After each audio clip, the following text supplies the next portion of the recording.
Good morning, students. I'm Rajni Gehlot from BDSVM. I'm PGT English, and today I'm going to teach you English of class 12th, and the book is Flamingo. The name of the poem is Keeping Quiet, which is composed by Pablo Neruda. Firstly, I'll tell you about the poet of this poem, whose name is Pablo Neruda.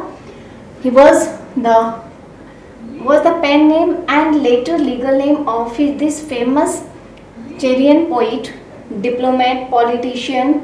He won the Nobel Prize for Literature in the year 1971. Pablo Neruda was born in 1904 and he was died in 1973. And his pen name was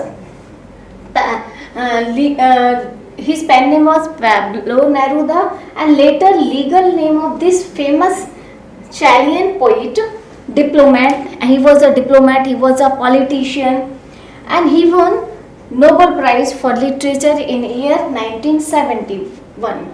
When did he won the prize? Nobel Prize in 1971. He wrote in green ink, which was his personal symbol. Means mostly we write in blue or black ink, but he wrote with green ink, which was his personal symbol for desire and hope. Green color show his desire and hope. That's why he write with green ink. His writings are simple, wherein lies their beauty. All the writings were very simple, in which we can see their beauty. Originally written in Spanish, the essence of this poem is based on introspection, which we are going to study. This is based on introspection. Introspection means Atma-nirikshan, and retrospections. The poem is based on the introspection and retrospection. The poet feels that some soul searching is need for us to be at peace with ourselves and others. In this poem, the poet is trying to us that we should try to search, and there is need of silence, there is need of peace in our life when we are very busy. So we should pay attention at ourselves and others also during our life. So this was the introduction of the author. Now I am going to tell you the introduction of the lesson, and introduction of the poem. The poem Keeping Quiet, as written by Pablo Neruda, discusses the need of maintaining peace and silence. In this poem, the poet is trying to tell us there is need of maintenance, peace and silence in our life. When we are so busy, we have no time to ourselves, we have no time to others also. He stresses upon being quiet and harmless to the human beings. And the poet stresses, poet जो है stress देता है upon being quiet, कि हमें quiet होना चाहिए, शांत होना चाहिए, and harmless, and we should not give harm to others, to the human beings and other natural animals and environment also. Poet हमें कुछ बताता है कि हमें अपनी लाइफ में कुछ क्षण के लिए सब कुछ भूल जाना चाहिए. नहीं हमें किसी प्राणी को, पृथ्वी के किसी दूसरे प्राणी को किसी तरीके का नुकसान पहुंचाना चाहिए, और ना ही एनवायरनमेंट को हम कैसे पहुंचाते हैं. When we are using pollution, we are using polluting things like running, the factories are running and the vehicles are running on the road. These are the reason of the pollution. When for a moment everything, such types of everything will be stopped, then we will able to save the environment. He suggests that in order to maintain peace and harmony, it is required to stop and introspect ourselves. और in this poem he suggests us, इस poem में वो हमको suggest करते हैं कि हमें इस समस्या का समाधान पाने के लिए हमें कुछ टाइम के लिए क्या करना है, अपने सारे कामों को छोड़ देना। जैसे कि आपने आजकल लॉकडाउन के दौरान देखा होगा कि हमारी जो नेचर थी उन 2 महीनों में कितनी पीसफुल हो गई थी, and all the birds which were unable to find out, which we can never see, and at that time these were also visible। जब लॉकडाउन के दौरान सारी चीज़ें, क्योंकि फैक्ट्रीज भी बंद थी, व्हीकल्स भी बंद थे, एंड इंसान जो थे वो भी अपने घरों में थे, तो प्रकृति जो थी वो शांत थी। प्राकृतिक चीज़ें जो थी उनको सरवाइव करने का मौका मिला। कुछ ऐसे जानवर, पक्षी जो कि बिल्कुल हमारे वातावरण से गायब हो चुके थे, वो वापस आ गए। हमारी जो नदियां हैं वो एकदम साफ हो गई, क्योंकि हम सबसे बड़ा शत्रु कौन है नेचर का? Who is the most dangerous animal of the world? Human beings, who is destroying the earth, who is destroying the environment and the surrounding of our life. Okay, so this was the introduction of the poem. Now come to the rhyme scheme of the poem. The poem is written in free verse and it doesn't follow any rhyme scheme. In this poem there is no rhyme scheme, A B or A C or B B something. No rhyme scheme is used in this poem. For example, we can see in these lines. This is the first stanza of the poem. Now first stanza of the poem, the poet write, now we will count to 12 and we will all keep still. In this poem the poet is suggesting us to keep quiet, to remain silent for a moment. And for it he says that he will count to 12. He will counting 1 to 12 and at that time we all keep still. और उस समय हम सभी को still हो जाना है, silent हो जाना है। Not only quiet but also still, means at that time we will not use any words and also we will not move our arms. For once on the face of the earth, let's not speak any language. The poet is suggesting us only for a moment, for one time, on the face of the earth, on the earth, let's not speak. We should not speak in any language. हमें किसी भी language में किसी भी symbol का use नहीं करना है। मतलब सिर्फ ये नहीं है कि मान लीजिए कभी ने हमसे कहा कि हम जैसे क्लास में कहते हैं कीप क्वाइट, तो they remain quiet but they use points and symbols to talk to each other. बच्चे क्या करते हैं, वो इशारों से बातें करते हैं, आइज से, फिंगर से। बट कवि ने उस समय कहा है कि न केवल आपको सिर्फ बोलना बंद करना है, मतलब आपको कोई लैंग्वेज यूज़ नहीं करनी है, ना ही कोई सिंबल, मतलब अपने हाथ पैरों को भी नहीं चलाना है। You have to need to remain silent and still. Still भी रहना, स्थिर भी रहना है और शांत भी रहना है। And you can see red words, what does it mean? First line में जो वर्ड्स मैंने रेड कलर से शो किए हैं, it means there is the repetition of the letter W, we will. So these letters show that which figure of speech is used in this line, alliteration.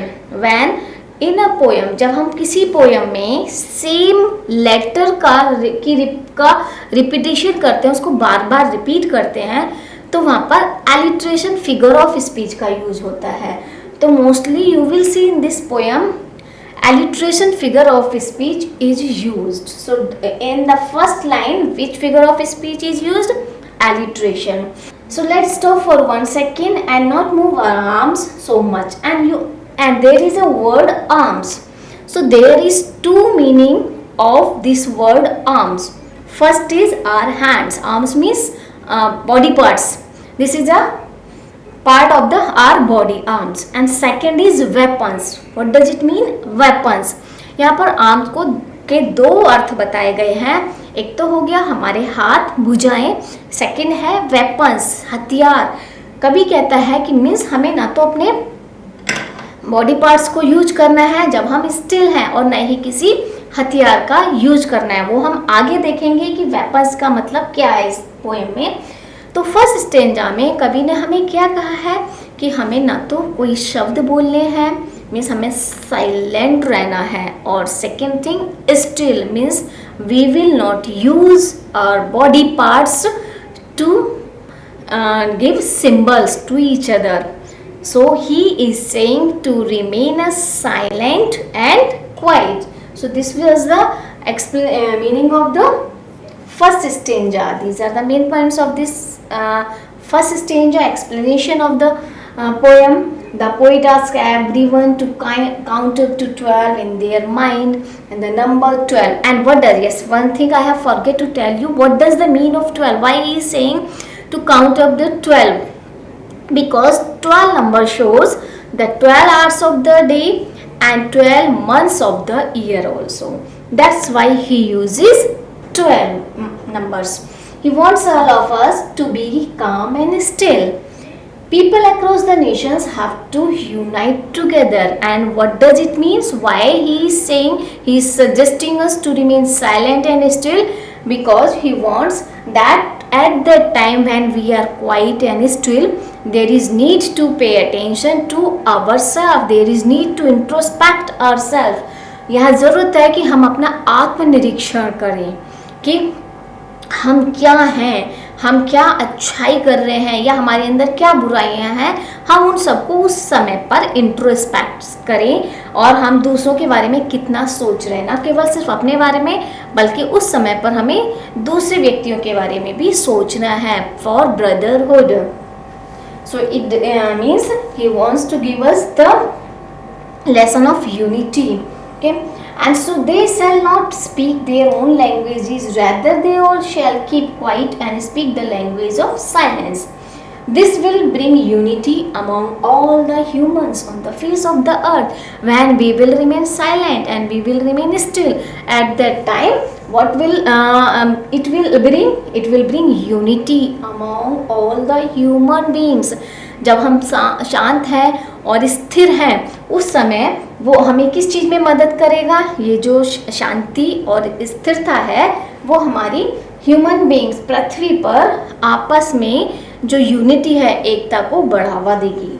क्योंकि हम उस समय सबके बारे में सोचेंगे, सिर्फ किसी कार्य को नहीं करेंगे, बल्कि उस समय हमारा काम क्या है? इंट्रोस्पेक्शन का, और to think about the unity. For at least one moment no one shall move his arms either to signal or to fight or argue with each other. So clear हो गया कि arms, what does the mean of arms and what does the mean of weapons.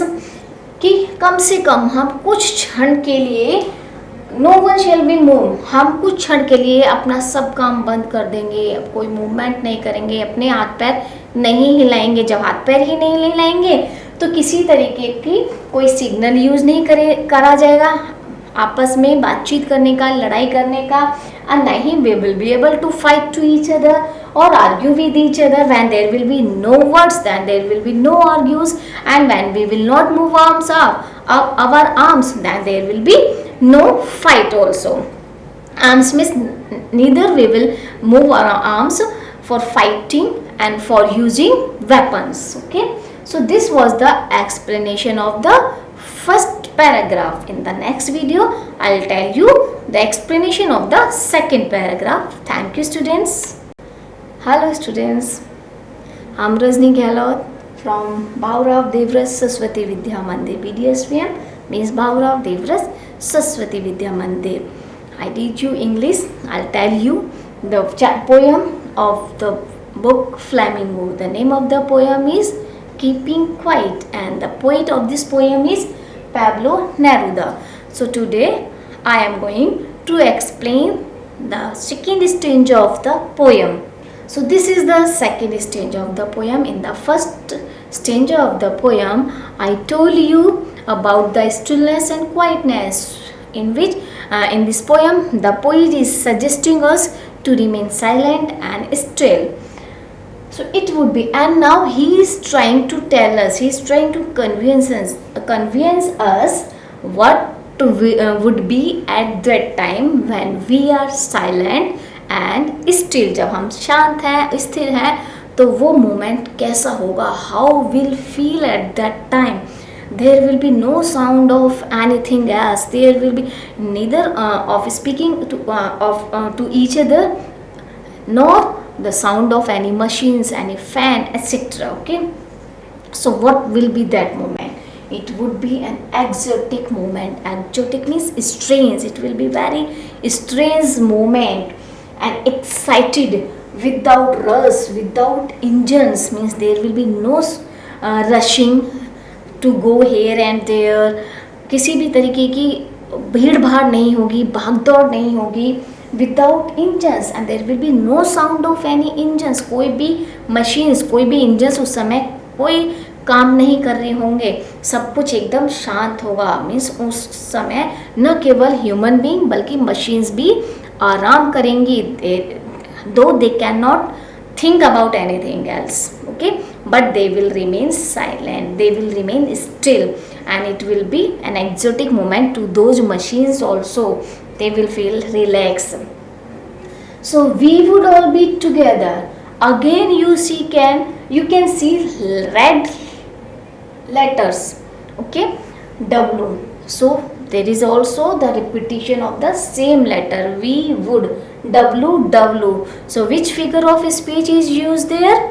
Alliteration, क्योंकि same letter का repetition है। जब हम किसी भी लेटर को दो या दो से अधिक बार यूज करते हैं तो कौन सी फिगर ऑफ स्पीच होती है? Alliteration. Okay, so all be together, और उस समय हम सब क्या होंगे? साथ साथ होंगे। We will be able to think about togetherness, about unity, okay, in a sudden strangeness, and it will be a sudden strangeness, बहुत ही अचानक से एक there will be a change in our life, and it will be very excited, it will be very silent and strange change in our life.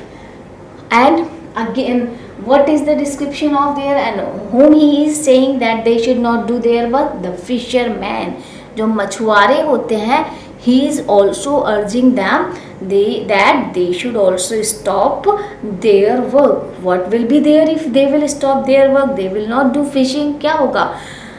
We will be able to save the life of whales, to save the life of fishes. बहुत बड़ी मात्रा में हम एक मछलियों की प्रजाति को बचाने में सहायक होंगे जब हम अपने काम, जो मछुआरे जो हैं कुछ समय के लिए सारे मछुआरे अपना काम छोड़ देंगे, फिशिंग करना छोड़ देंगे, तो क्या होगा? उस समय हम बहुत बड़ी मात्रा में व्हेल फिश को यानी मछलियों को बचाने में सहायक होंगे. In the cold sea would not harm whales, means the fisherman will not harm to the whales in cold sea. Thus we will be able to save the life of whales. And the man gathering salt who took at his hard hands. And the poet is also requesting to the salt gatherers, the people who gathered salt, they should also stop their work, because due to gathering the salt regularly, continuously, their hands have become injured, they have become wounded.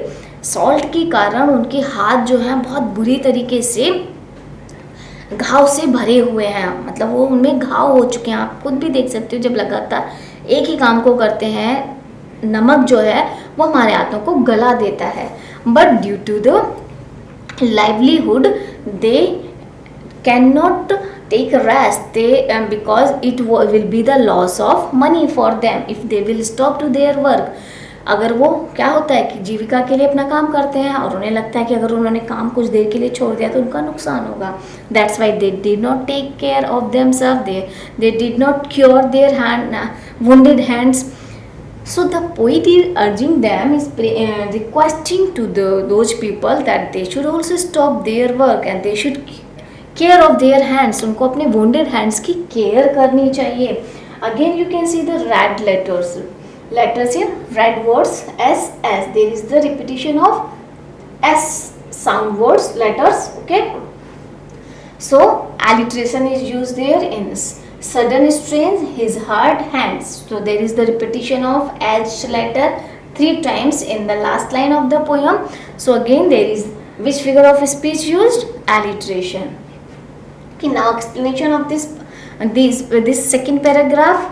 When everything will come to a standstill, it will be a rare situation. जब सारी चीज़ें still हो जाएंगी तो ये situation हमारी life में शायद बहुत ही मुश्किल से आती है. बहुत ही शायद ही कभी ऐसा होता हो कि हम अपनी लाइफ में इस तरीके की साइलेंस या स्टिलनेस देखते हो.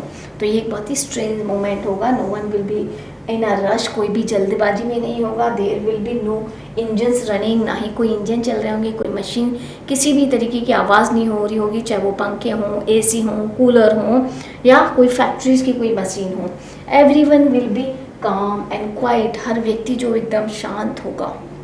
Okay, United with each other in a strange atmosphere. और उस स्ट्रेंज एटमॉस्फेयर में हमें एक यूनिटी दिखाई देगी, एक एकता दिखाई देगी लोगों के बीच. They will be able to think about the unity, they will be able to think about to meet to each other, एक दूसरे के से मिलने के बारे में सोच पाएंगे. It will be strange because it has never happen earlier. ये स्ट्रेंज होगा क्योंकि इससे पहले ऐसा कभी भी नहीं हुआ. And no person would be harming any other living being either for food or to earn his livelihood. और उस समय क्या होगा, कोई भी व्यक्ति जो है वो किसी को भी किसी तरीके का नुकसान नहीं पहुंचाएगा. जैसे कि फिशरमैन को बोला है तो वो फिशिज को उस समय नुकसान नहीं पहुंचाएंगे क्योंकि वो फिशिंग छोड़ देंगे और अपने आप को जो अपनी लाइवलीहुड के लिए, अर्निंग के लिए जो काम कर रहे हैं सॉल्ट गैदरर, वो अपने हाथों की केयर कर पाएंगे उस समय पर. So all the people who work endlessly will get some time to look their injuries and the damage they have caused to their body.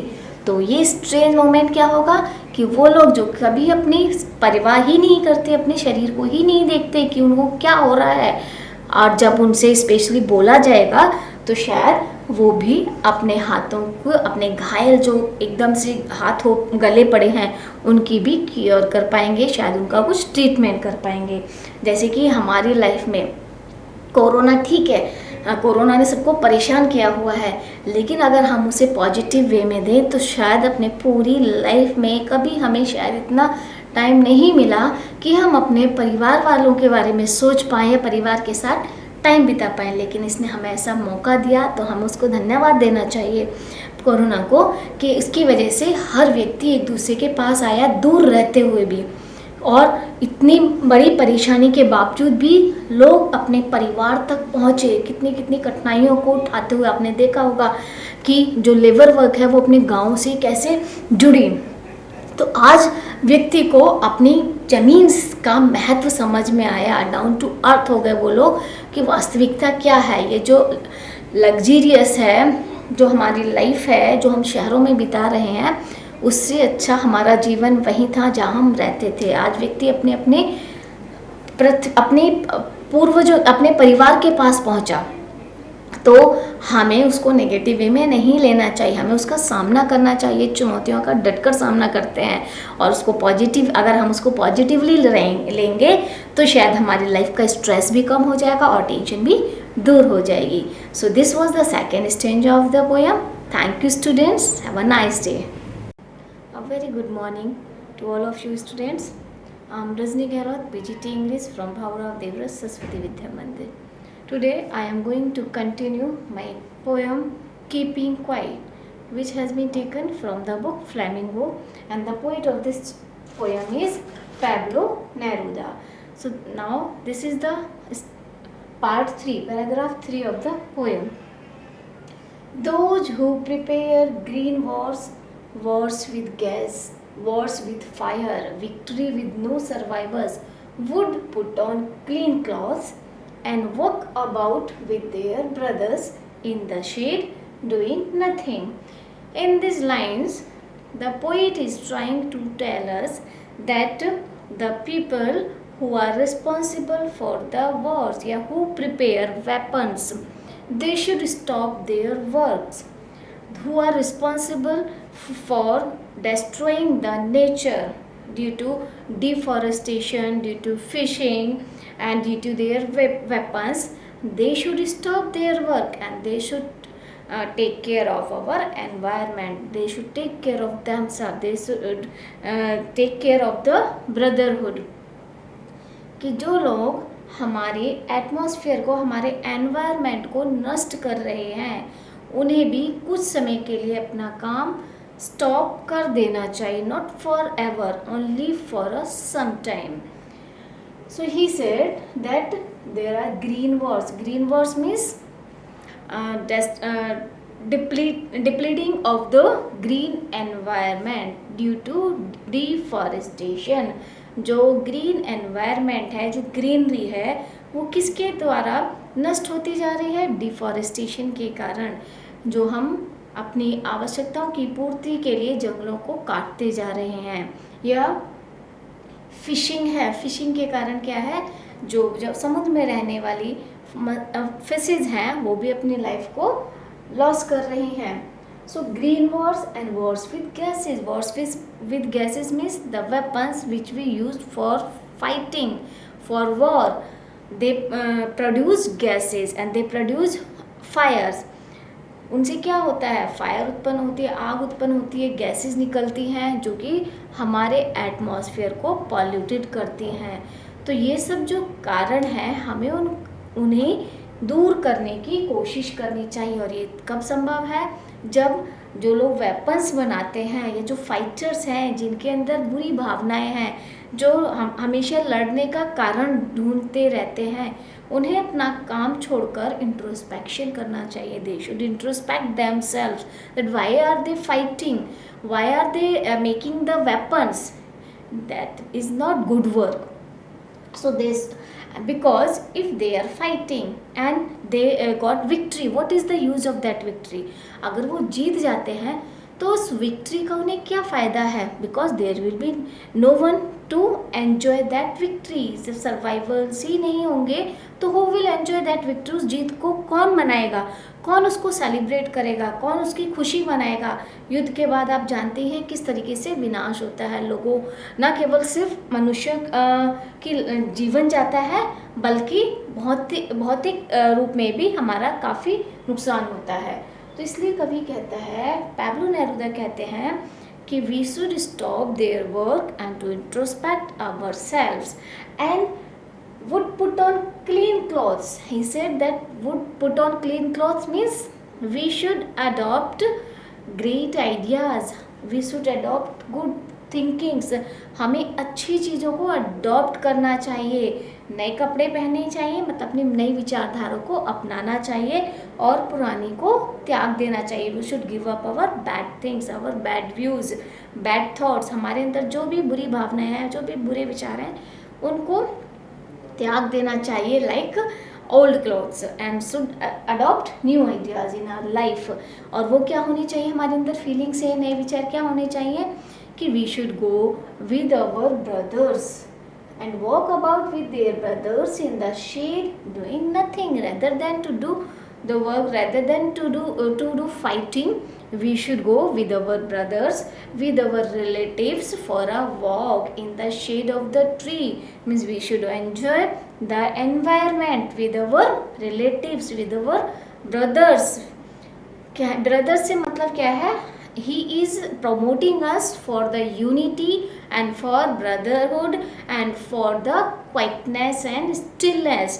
शांति की ओर वो हमें कहता है, हमें शांति की तरफ बढ़ना चाहिए. शांति को बढ़ावा दे रहा है कि देश में युद्ध के अलावा हमें क्रांति नहीं बल्कि शांति लानी है और भाईचारे को बढ़ावा देना है, अपने विचारधारा को परिवर्तित करके.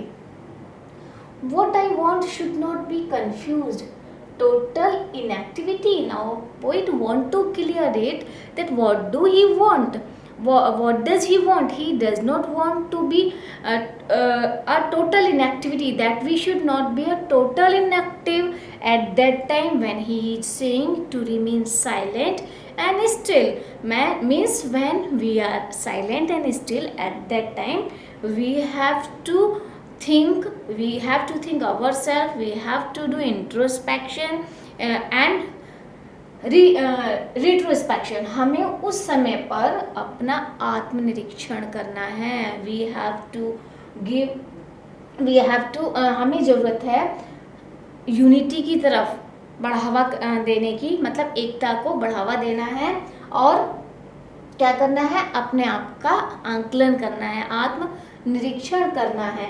ये नहीं कि हम टोटल इनएक्टिव कब होते हैं, with total inactivity life is what it is about, I want to truck with death, जब हम डेड होते हैं, जब हमारी मौत हो जाती है, जब हमारा शरीर कब काम करना बंद कर देता है, शरीर और माइंड और हार्ट सब चीज़, जब हम डेड हैं। तो वो हमें निष्क्रिय नहीं बनाना चाहता, एक मृत व्यक्ति के समान नहीं चाहता कि हम उस समय जब हम स्टिल या क्वाइट हैं तो बिल्कुल डेड हो जाए, नहीं।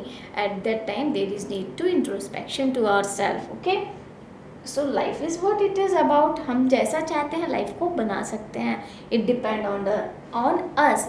सो there is no need to introspect our self rather than to be remain total inactive. हमें टोटल इनएक्टिव होने की आवश्यकता नहीं है, हमें कुछ सोचना है, कुछ करना है, अपना क्या अच्छा है क्या बुरा है इस बात पर ध्यान देना है। This was the stage of 3 of the keeping quiet. Now come to the next stanza. Good morning students, I am Rajni Gehlot, PGT English from Bhaurav Devras Saraswati Vidya Mandir.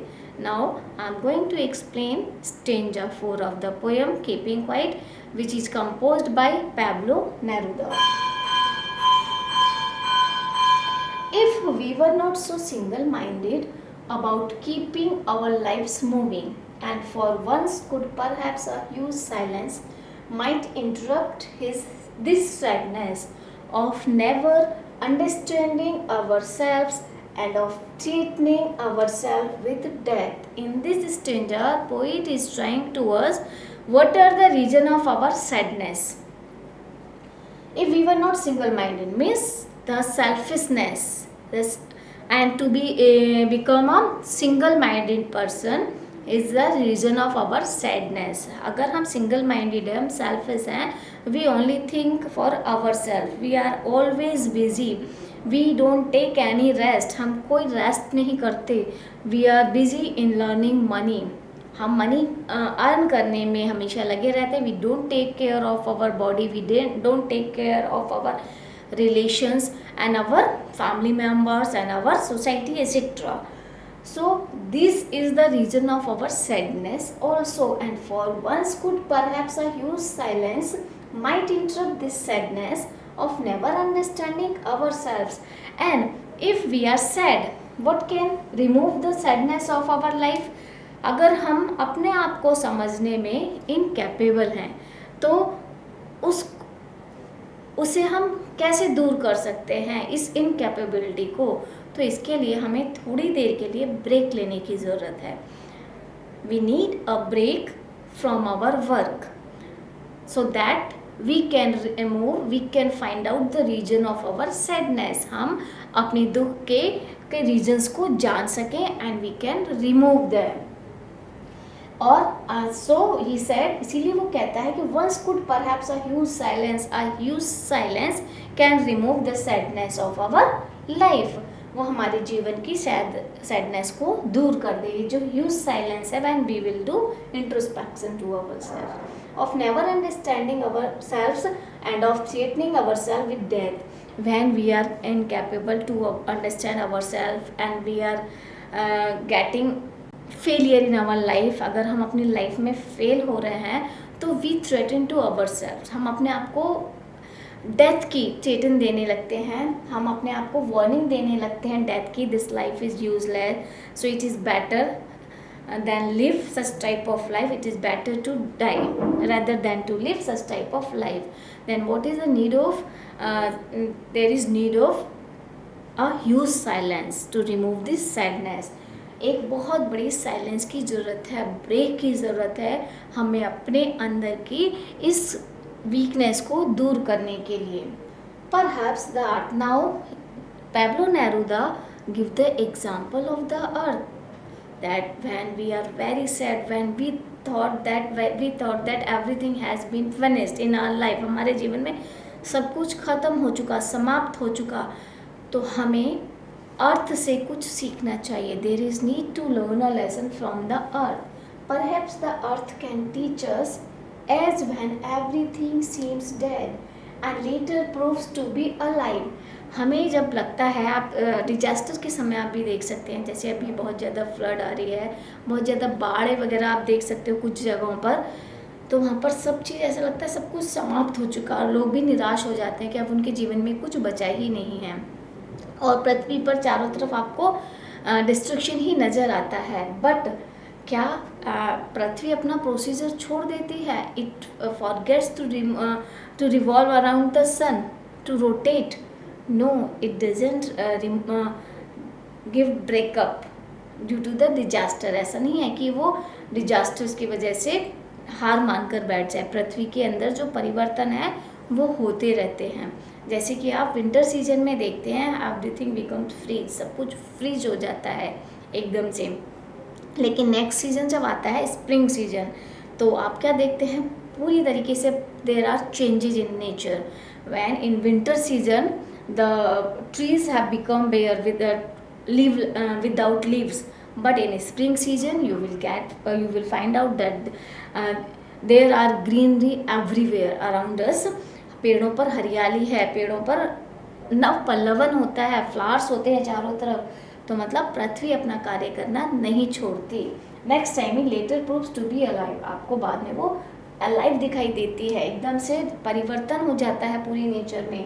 So now I will count up to 12। तो poet हमें फिर से कहता है that he will count up to 12 and you keep quiet and I will go, then he will go, means there is no need to move in your life after giving up a breakup in your life।